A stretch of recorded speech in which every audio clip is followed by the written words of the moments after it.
Welcome to the Omar Alayli podcast, your go-to podcast for exploring the diverse fields driving space exploration and technology. I'm your host, Omar Alayli, and today I'm thrilled to be joined by Rania Toukebri. Rania is an accomplished aerospace engineer and researcher specializing in spacecraft system design and pioneering neuromorphic computing for long-duration space missions. She also serves as an external expert and a mentor for the Space for Women program initiated by the United Nations Office of Outer Space Affairs. Rania, thank you so much for taking the time to be here today. Thank you, Omar, for the invitation. Rania, could you briefly introduce yourself to our listeners and share what initially drew you into the fascinating world of spacecraft design? Yes, so I'm spacecraft architect. So my daily job is to build systems and units for spacecrafts, means of satellites, launchers, and Mhm. space stations. I've worked so far on 8 satellites, currently on one space station, and also, of course, here we talk about units, systems, and subsystems, not the entire spacecraft, and also on one telescope. At the same time, I do research, my PhD research, and it is about the beyond AI. So we're going to talk about maybe later, Mhm. and it is the neuromorphic or neuro-based systems for space application and for space exploration, to be more precise. I do lectures as well in universities, in Munich, in Germany, in the US, in Tunisia, in Africa as well. And I do talk a lot about space security and space safety, of course, on space architecture. And we Mhm. try to spread the word about space. So we try to do it for NGOs as well, for certain events, space and non-space events. And we try to democratize space. So we try to organize few events and workshops to young generation, to young professionals and students, to bring them to space, to the space world, either on technical base or also for policy, for Mhm. law, for different other areas where they can be part of the space society. And I do also some mentoring. So, as you said, so the Space for Women mentoring program to mentor ladies who would like to pursue a career in space for technical job or also for other business or policy. So we don't care. We just care to build this kind of base of good people who are doing good job, and we don't care about the genders. That's what we want to do at the end. Rania, you are part of the new generation of space experts and space advocates that will lead space exploration for the next 40 years. Some people, old and young, still wonder why should we care about space exploration when there are so many problems on Earth. How would you answer that? I would say that space exploration or space applications is now one of the best tools that we can use to solve the current issues we have here. So, as example, we have so many satellites, Copernicus constellation. I think many of us heard about it, but we don't know exactly what it does.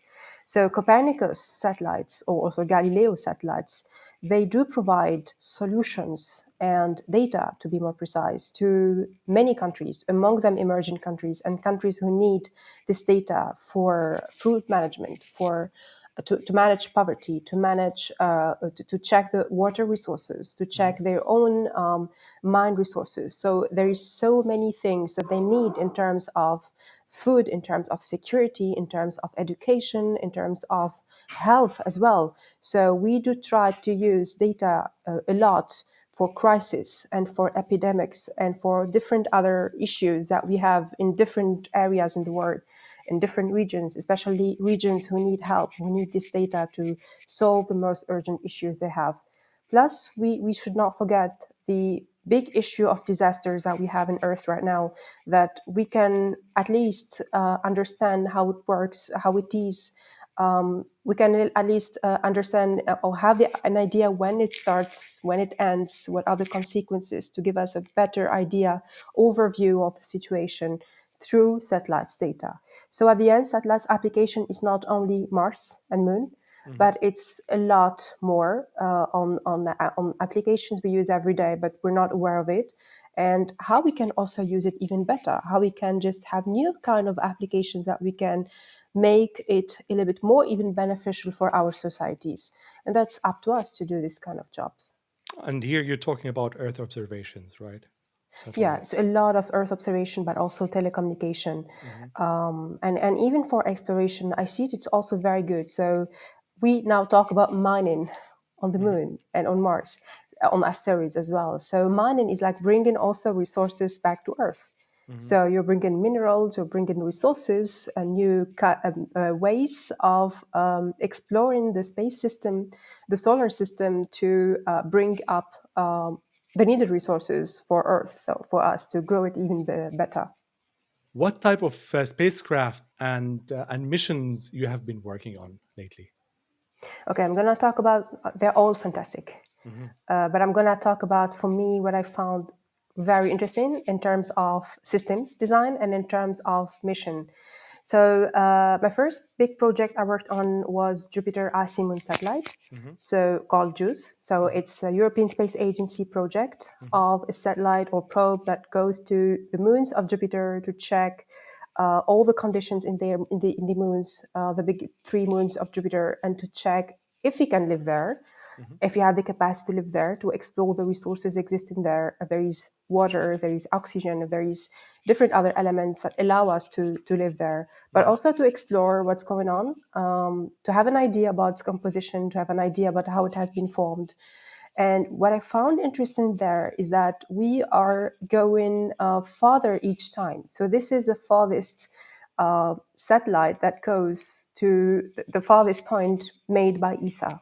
Hmm. So we are following up step by step. NASA, of course, because they were the leaders before us. But at the end, ESA is doing each time one step further. Hmm. And here I do like the fact that many countries and many organizations and companies are working together to make this even beyond Hmm. what we have. And the second project is Artemis, Hmm. so Orion. And we are working on the European Space Module, ESM module of the Orion. Orion is a capsule where the astronauts will be there.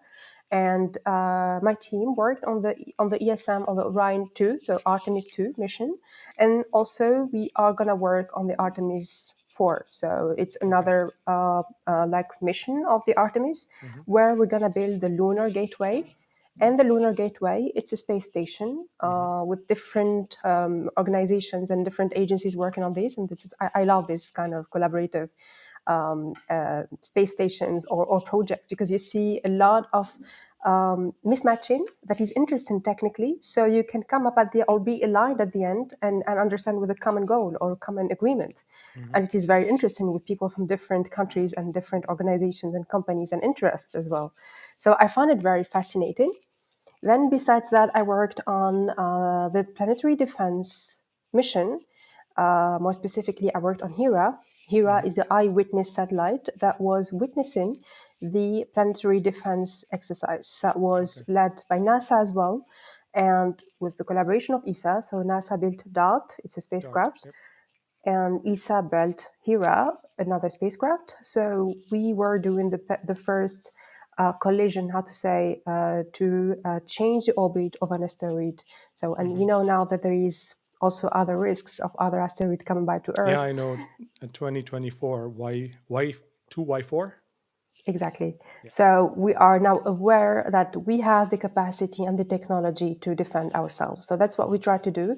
Before, we had so many research on papers on how to do things, but it's the first time that we do things concretely with a concrete technology, and to see how far we can go there, and to see what we need to improve, and to see what are the risks. So it's a very interesting project to allow us to open the door to more projects with the same context. Yep. Then there is Starlab. Starlab is a commercial space station. Hmm. And it's also a very interesting project because we are using our previous expertise or previous knowledge of the ISS, of the space station that we have.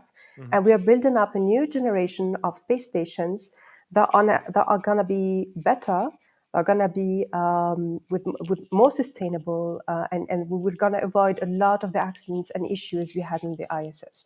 So it's a very interesting project for humanity, I would say, Yeah. that will allow us to improve our capacities to build space stations. So satellites are going are getting a very good maturity level. But space stations, I think it's now getting a big giant leap for the next one. So for the next space stations coming up for maybe for Earth orbit, or even for the moon orbit, or for different other orbits for other planets. Great. Okay, so for those who are new to this field, what are the fundamental building blocks of a spacecraft? And how does systems engineering bring all of those components together into one functioning mission? Yeah, so there are different units. So the units I work mostly on is the avionic unit or avionic system. Mm-hmm. And more specifically, going deeper, my own level of or biggest level of expertise is more precisely on the OBC, Okay. how to call the brain of the satellite or the brain of the spacecraft, where Mm-hmm. everything is processed inside. You find all the data, all the commands you take from ground station or from the satellite itself. Everything happens there. So you have the communication between the units, you have the communication between the satellite and the space station, and you have the entire algorithm of the entire processes going up from the launch till the end of the mission. Okay. And also the data handling unit, which is a unit that also does the same job. I mean, it's like there is a command part and there is other parts for management as well. That does that plays a big role in the mission itself. And here we're gonna talk maybe later about the role of AI and how AI can support these units, all these platforms. And Okay. here it's taken a very interesting change right now in these current years, or maybe next to 5 to 10 years, how these units are going to change and how the use of AI is going to improve a lot our capacity to make a more efficient communication, a more safe process or safe use of these kind of units to allow a better, how to say, a more mature, I would call it, spacecraft or mature mission.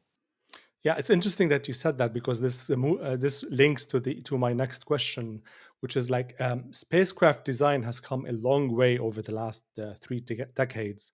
In your experience, as a person that still has a foot in academia and another in practical applications, as I said, working as a project manager at Airbus, what have been the biggest game changers in modern spacecraft architecture and engineering?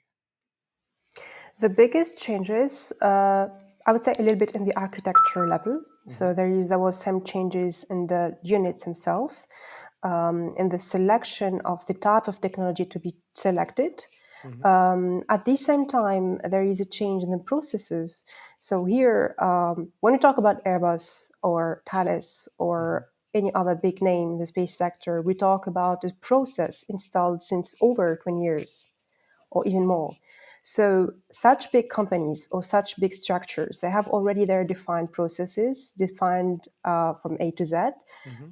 precisely with a lot of specifications, a lot of definitions of every single step. However, right now, what I'm seeing that there is a big change on this way of how we do things, on the methods, on the processes.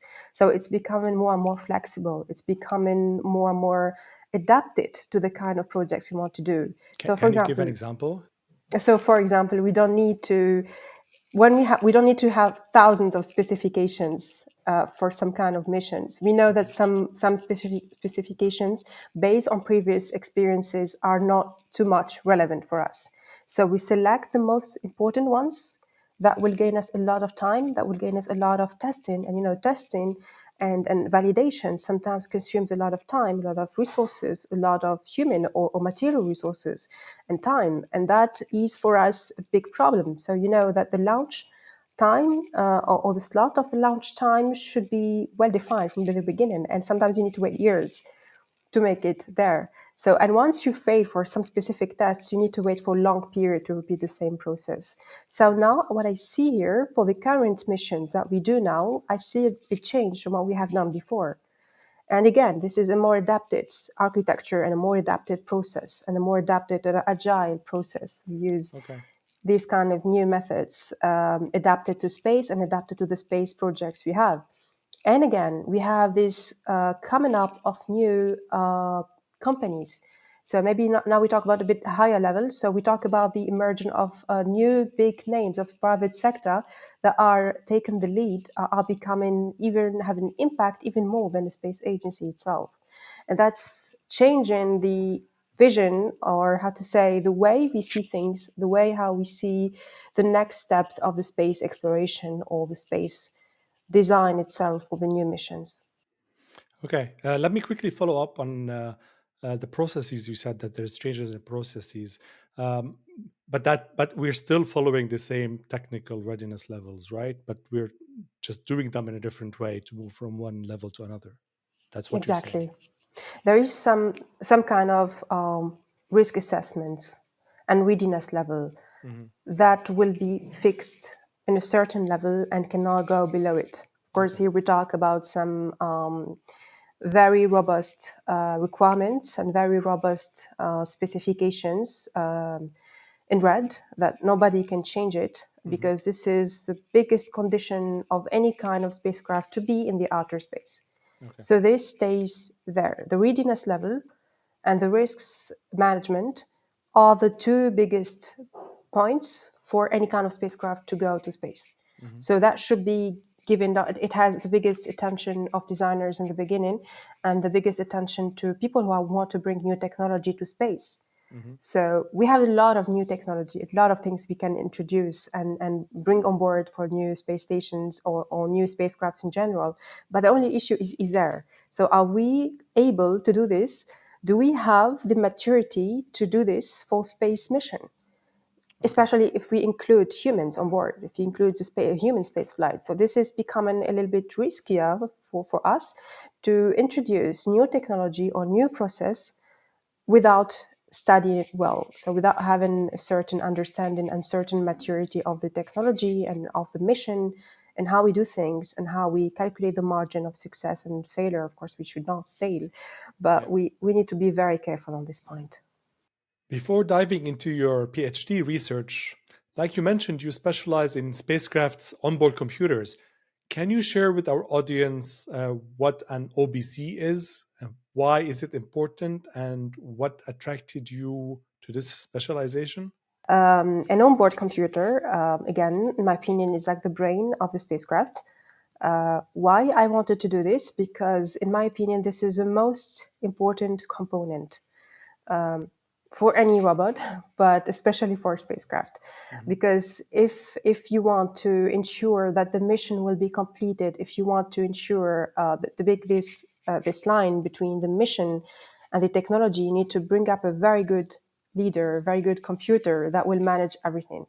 So the entire management of the mission should be efficient, should be, I would say, a little bit real time. Of course, we cannot reach a real time as we want. So, but we need to have it with the shortest latency possible. Hmm. And we need to do this with a good processing. We need to do this with a good storage in the spacecraft. We need to do this with the less risk on the radiation impact on the units, on the resistance of our materials, on the way how we communicate, the way how to risk this latency between the ground segment and the unit or the satellite. So all this is managed basically with an onboard computer.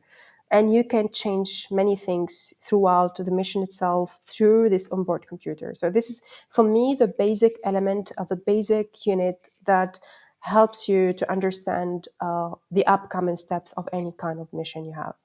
And Okay. again, it has you should be having the processing platform inside. You should be having the data handling unit included. You need to be having the storage included. So it's different for any for spacecraft. So it depends on the mission, depends on who's doing it. It depends on the size of the spacecraft. But usually, you need to find these elements inside. Okay. Let me follow up a question on this. Um, how is an OBC for a satellite in Leo different than one that is for a spacecraft that's going to the moon than one that is going to Jupiter? Sometimes there is no big difference. Okay. I worked on two satellites that have very close architecture. One is Jupiter Icy Moon satellite. The other one is Biomass, which is a satellite that will be in Earth orbit, in low Earth orbit.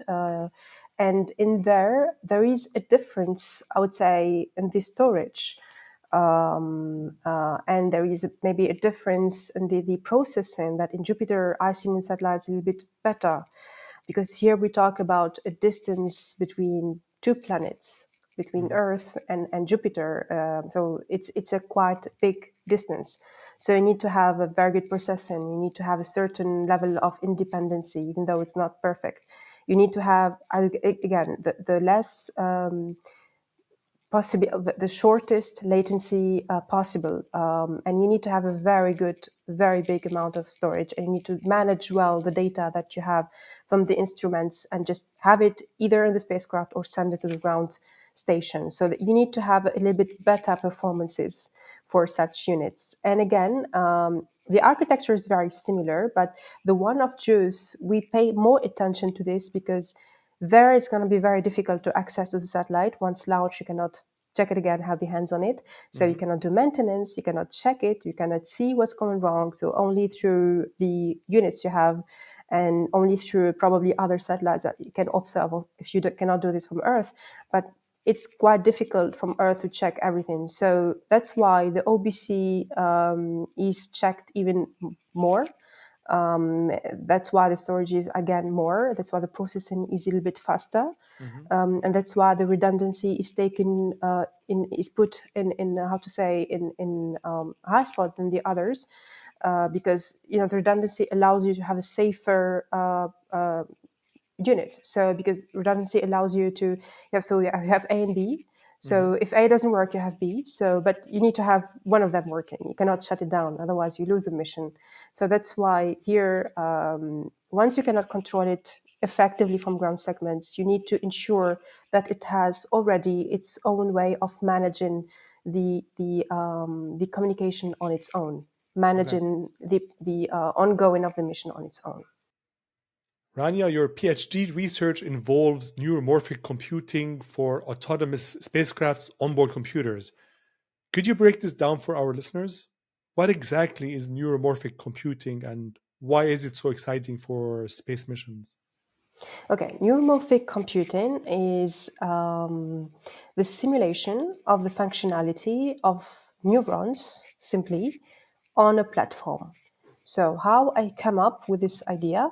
Of course, neuromorphic platforms exist since the 80s. It's not a new technology, it's something that is already there. But for me, I was working on many satellites and many spacecrafts, and I was noticing that the architecture that we use is a von Neumann architecture, is always the same. So I needed to have more parallel operations. I needed to have a better processing. I needed to have, again, shortest latency. I needed to have a better communication between units. And I needed to have 100% automation, automated process, and 100% independency. So we have independency for some kind of missions, as I said, far away spacecrafts who need to do the job themselves, but we never had it at 100%. So this is, we use AI for this, but we don't have an independent system doing the job itself. Okay. So I didn't want it to have it only on algorithm wise. I wanted to have it as a full entire structure that does the job entirely. Okay. Through, again, of course, we cannot simulate or mimic the brain 100% for sure, because it's very hard to do this. But we can at least use these 3 points I mentioned here. So to improve a little bit the current biggest lines or biggest functions that make the mission successful, I would say. And here, with a better processing and a better storage and a shortest latency, you have a bigger chances that your mission will be, again, safer, that it's going to be present better data, that there is less risks of loss of data, especially, again, if we include humans inside. Or here, because I wanted to target for long missions, and here I wanted to target more specifically to the moon missions, because here, again, all the countries, everyone is targeting the moon, and everyone wants to send astronauts to the moon. but we need to make sure that these guys have a proper unit or proper OBC that helps them to do the job without an intervention, or how to say, a very close dependency with the ground segments. So, and they need to have a unit on board who can do the job, can support them, can do the things in the lunar orbit as well, exactly as a human being doing the job. So that's how I came up with this platform. It's not there 100% yet, so I'm still doing research and I'm still improving this.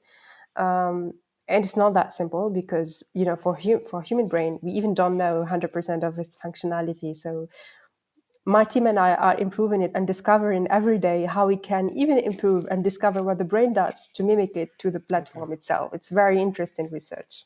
Okay, so let's move on to AI. With the AI gaining so much traction, there are also growing concerns about autonomy, accountability, and safety. How do you envision AI changing spacecraft operations, and what ethical considerations should we keep in mind? Okay, so AI, we should not hide the fact that AI is a very good tool for space, Mhm, especially to make operations more autonomous. mhm, And to make some units more autonomous as well, but especially for operations. And here we talk even more about the farther orbits or the lunar orbits, this lunar orbit, because we need to do this.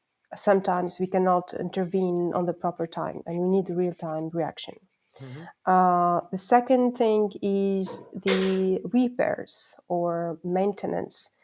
That is also sometimes an issue, and the calculation of risks as well. That we maybe don't see it at that time. So we need a machine, or we need a system, and we need an AI assistance to calculate for us and to give us the possibility to avoid any kind of risk during the mission. And then, of course, there is other ways, for example, to be adapted to some kind of scenarios that an AI assistance will be pretty much helpful for us.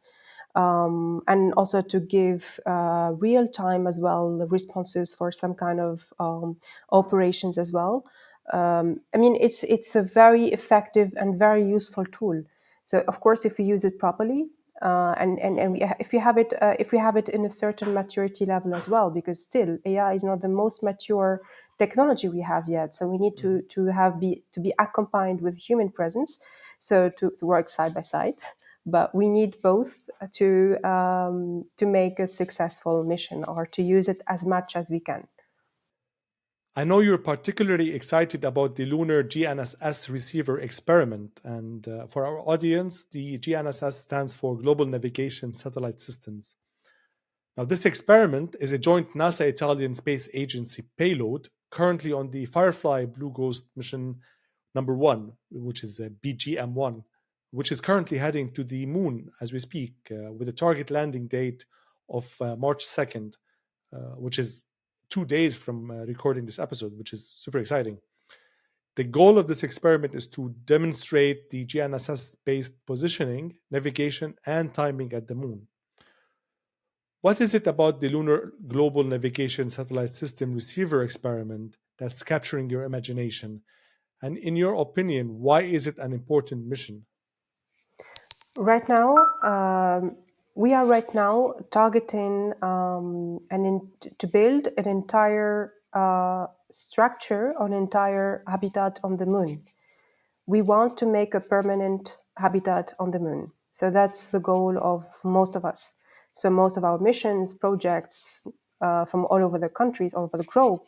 And for this, if you do not have a robust communication, a safe communication, and a real time, I would say, Mhm, communication, you cannot really do the operations properly. You cannot communicate properly. You cannot safely send astronauts on the moon, to the moon again.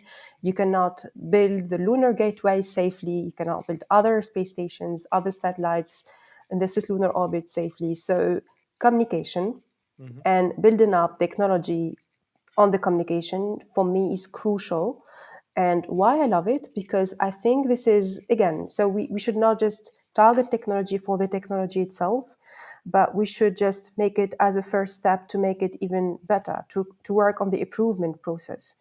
So now what we have is very good, but we need to make it even better for the GNSS that we had already in Earth. So it took years and years to make it even improved.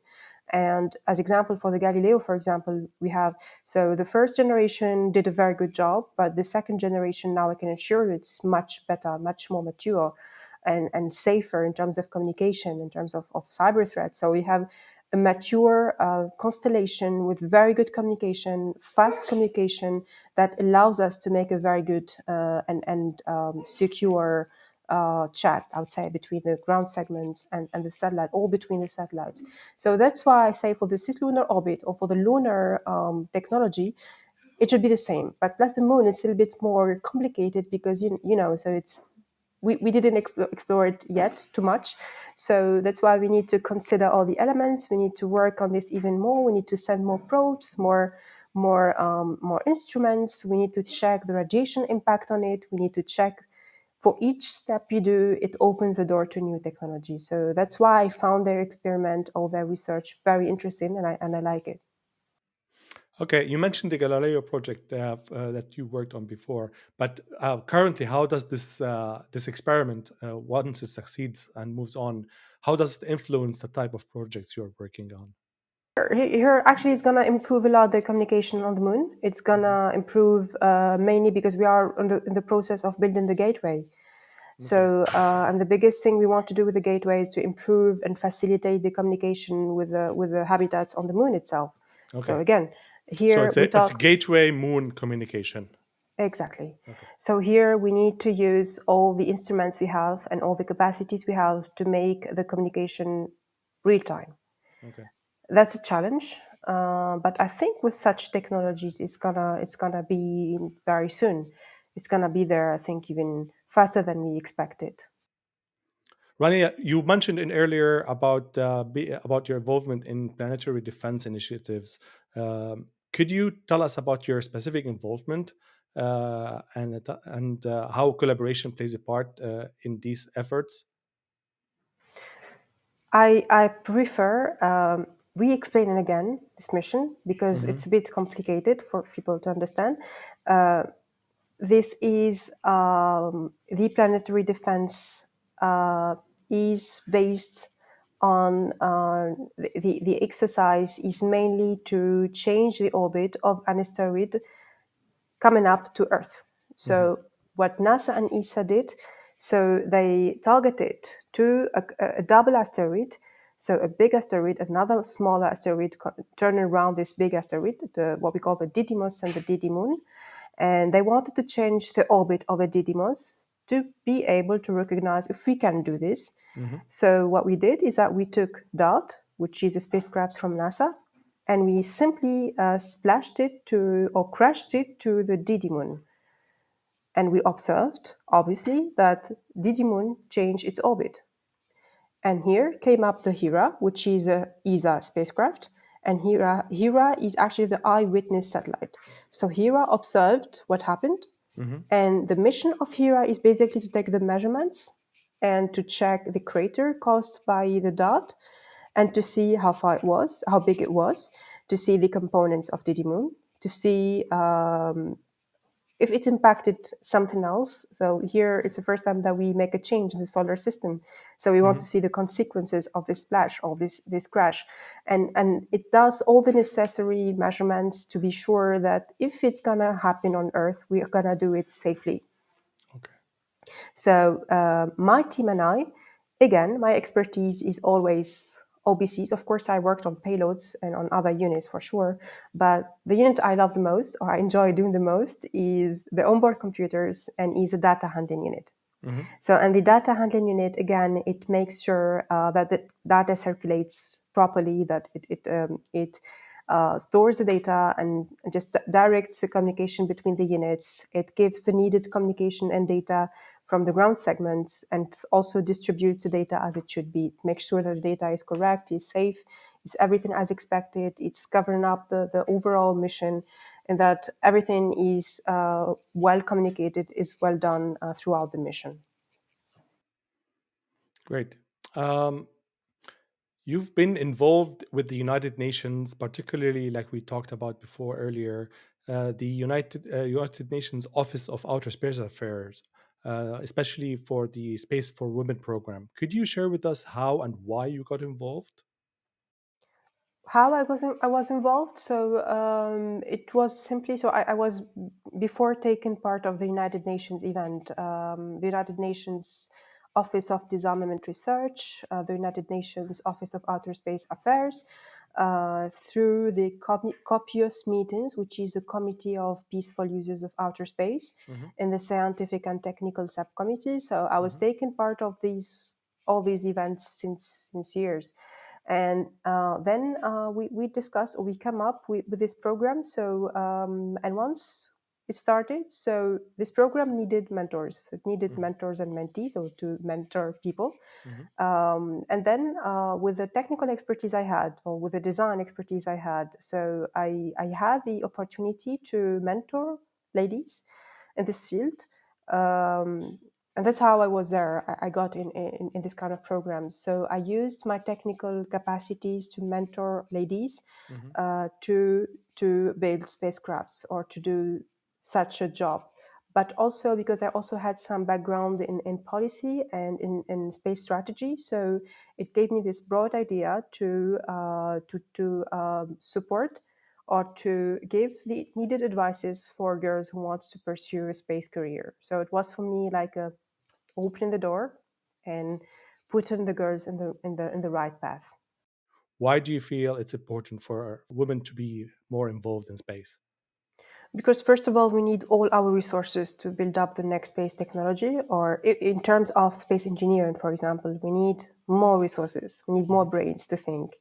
We need the entire society thinking, not half of the society thinking. We need also that female has a certain capacities that guys don't have.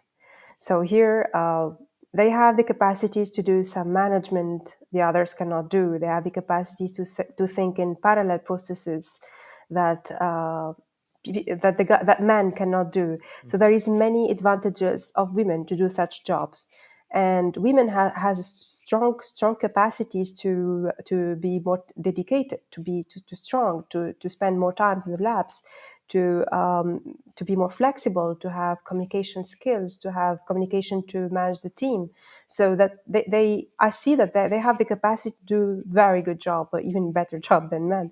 Sorry to say that, but it's like I think that there is a big potential of having female included in the team to make it balanced, to make it working with better performances.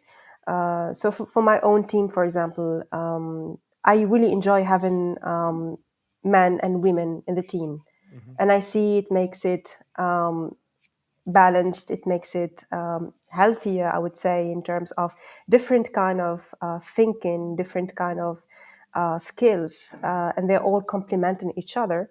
So you see here, so we don't talk about only, and at the end, I always don't talk about men and women, but I talk about this person has very good skills or doesn't have very good skills. Hmm. So here we talk about the capacities, the brain capacities, or your capacities in this task.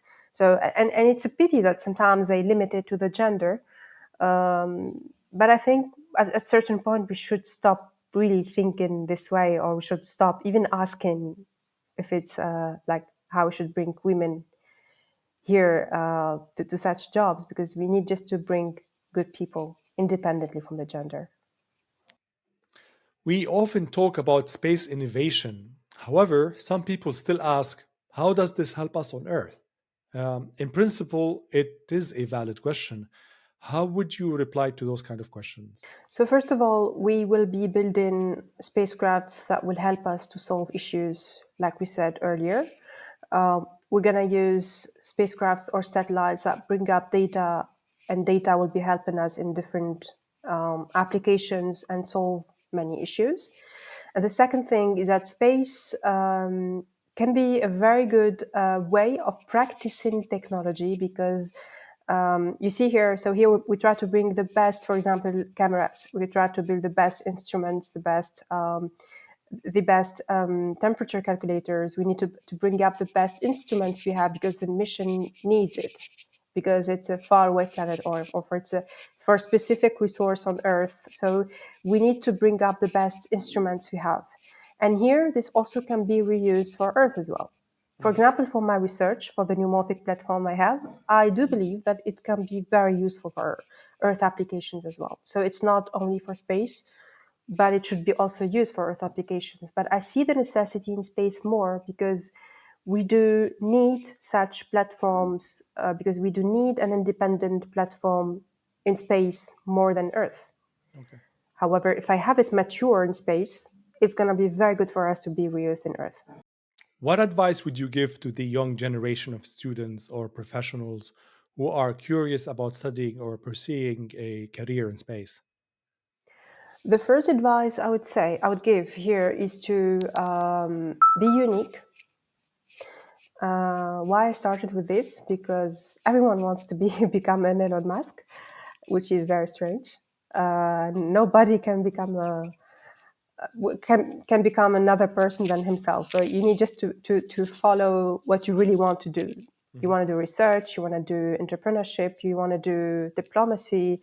So just you need to be sure about what you can do. You need to work on your skills, and you need to know very well what are the issues, the challenges you have, what are the things you need to improve, because that will help you to grow. So if you don't know them, you will be in the same level for a long time. So that will be not won't be very smart for you to be in the next to move to the next step in your career. So here I always try to say to my mentees to make sure to know what you need to improve, not only what you're good at. So and this will allow you to improve your skills, to work on what you have, and to use the capacities and capabilities you have, and also to understand how it works, to understand the market, either in your country, in your region, or globally as well, and to spot also the opportunities, because of course opportunities will not come while you're sitting behind your computer, but opportunities come when you discover what's going on, when you see who are the new space leaders, who are the new stakeholders, how it is impacting the overall technology worldwide, how it is impacting the other technologies and the other fields as well, and how we can use other fields for space. So at the end, you need to come up with a big overview of the entire condition and how far you can work on this and how you position yourself on it as well, to see if you can do it or not, to see if you need to change from the environment where you are not. So it will give you a better perspective and a better vision of the next steps. Finally, looking ahead like 20 years, what breakthroughs and trends in spacecraft design do you find most exciting and that could transform space travel? I see space stations very interesting Mhm. because I see this will be the next phase. So we have one space station that for me was like an experiment. I see that space stations will take a giant leap now. They're gonna take a new big change. We're gonna see a new generation. We're not gonna see the same as we saw before, Mhm. and that will be the new home for us. So before going and living on the moon, so we're gonna live on the space station, and this will allow us to go beyond to the other solar system. And once you have a very good space station, you can do it wherever the solar system. Of course, we do need very good launchers, Mhm. and I see that this is the most important technology in space. So how engines and how launchers are changing a lot in the last decade. So there is a big change, and I see that it's allowing many private sector, many companies to improve their technology as well. So it's become a little bit contagious. Everybody now is trying to make a new step further. Everybody is trying to use a new technology to make space transport better, or make it even faster or more mature. And then, of course, I see that the satellites is of course, one of the most vital spacecrafts we use for Earth. And it's going to be also very interesting to see how it goes for the other planet orbits and for the moon itself as well. Because now we're targeting the moon, we're targeting Mars, but we need to make sure that the technology we use should be safe and sustainable.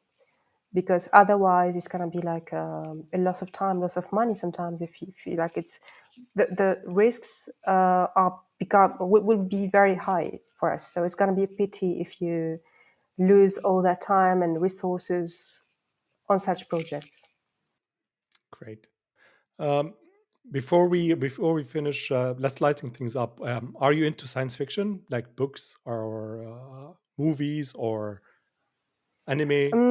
Yes, So not too much, but yes. what's your favorite science fiction book, if I may ask? I would say, of course, Star Wars. So that was like the first and always the one that I enjoy watching. Mm-hmm. And I see that many things of Star Wars are coming up there, especially the robots there, the AI and humans, like working together. Yes, I see it like we're gonna leave it very soon. So especially with my kind of platforms, I see it's gonna be even sooner than we expected. I really love it. Yeah, great. Before we wrap up, is there anything else you'd like to share with our audience? Any events, something?